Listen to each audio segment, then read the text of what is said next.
But now when their solvency comes into question, there's only one asset that will be able to keep them going, and that's of course their gold reserves. Tuesday, December 27th, 2022, Maneco 64, home of alternative economics and contrarian views. So we're seeing a lot of people making outrageous predictions for 2023. We're going to look into that today. But we're also going to look at my outrageous prediction for 2023. And that will be people starting to question the existence of central banks and why we need them.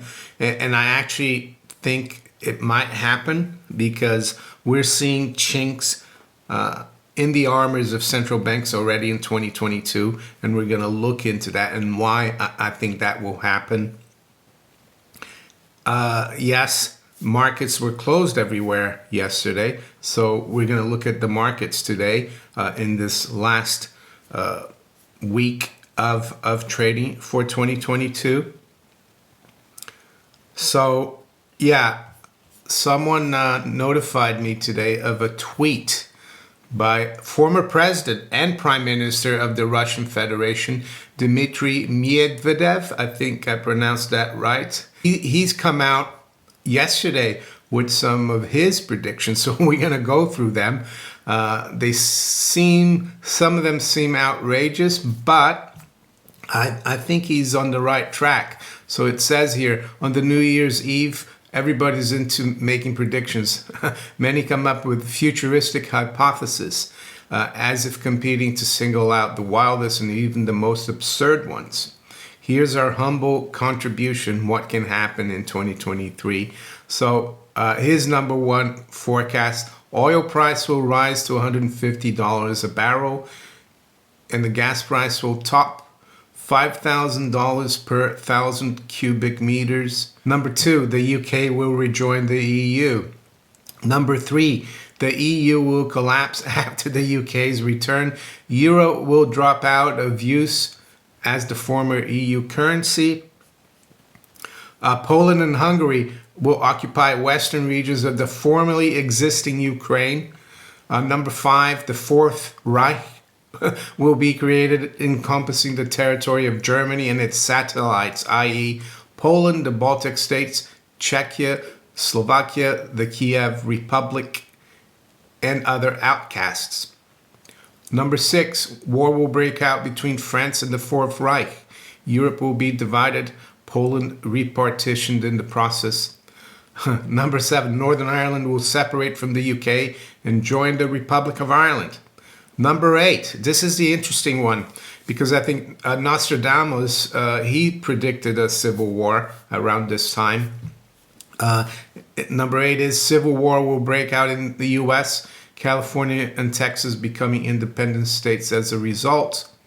Texas and Mexico will form an allied state. Elon Musk will win the presidential election in a number of states, which after the new civil war's end will have been given to the GOP.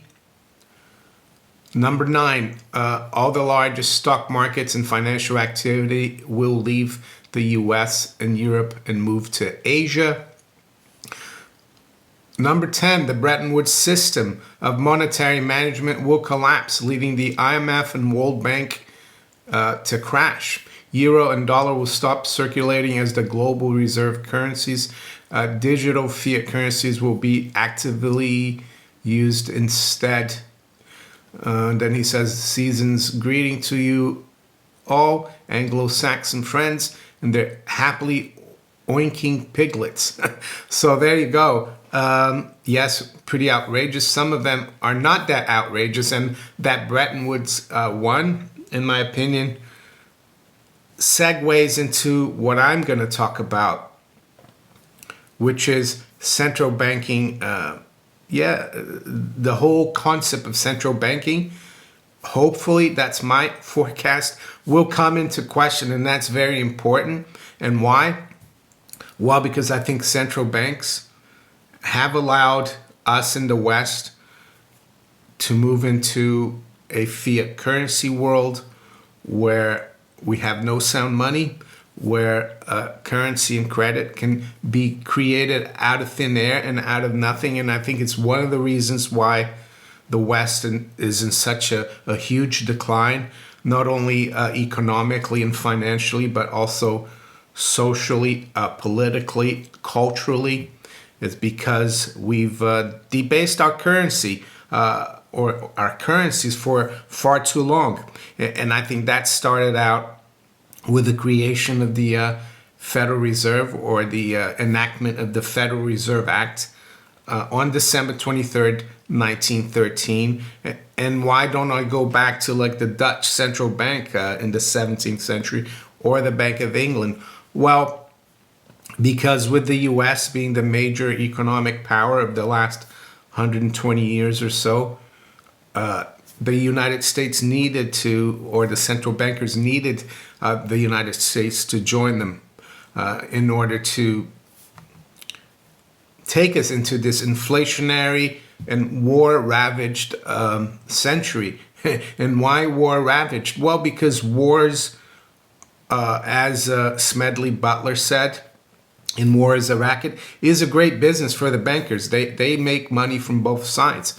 As we saw the BIS did during World War II, it's a huge money-making exercise, and it still applies today with what's happening in the world.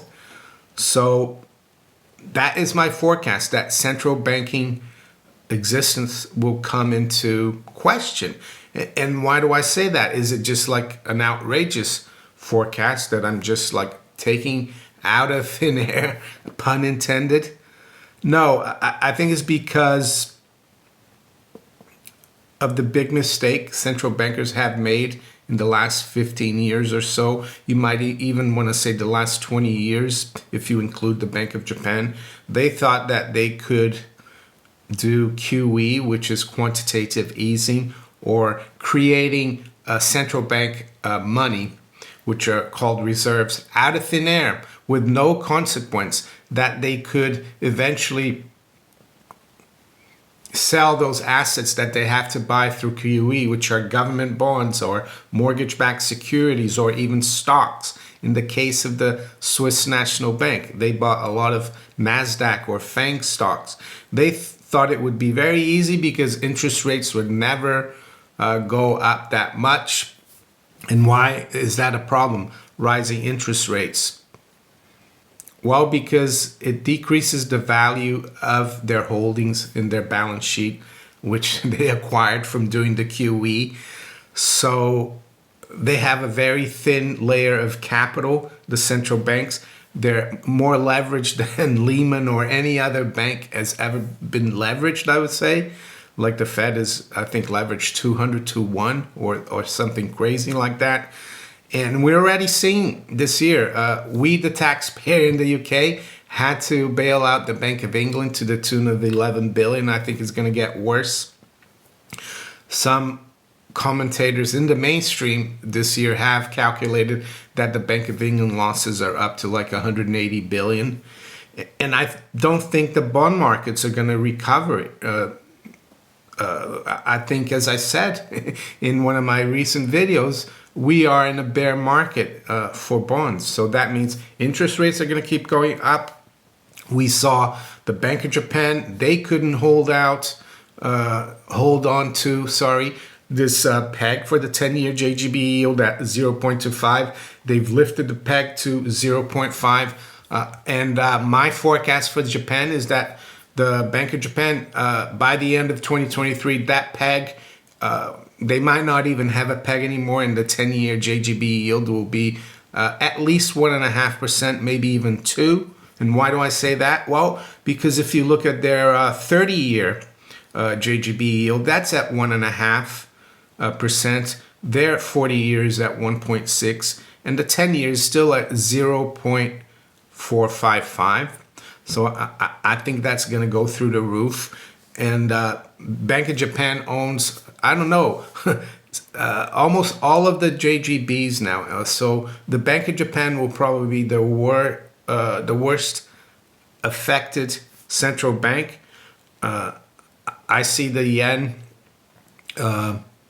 not doing well at all. I know it's rebounded recently, but especially against gold, all these currencies are going to crash against gold. That's my forecast as well, because and silver, of course, because when central bank, how can I say, competence comes into question, well, the anti-central bank monies do well, gold and silver. So, as I said, I don't know the price, but I think that will be the big event for 2023. Central banking competence or credibility basically disappearing. Yes, they might bring in a CBDC, just like former President Medvedev of the Russian Federation said, but it will be what's called a Pyrrhic victory. CBDCs, that's how I see them. They will be in the dustbin of history very soon, and we're going to have to go back to real sound money eventually, maybe in 2024, 2025, who knows. But one thing's for sure, I think 2023 will be even crazier than 2022, 21, and 20.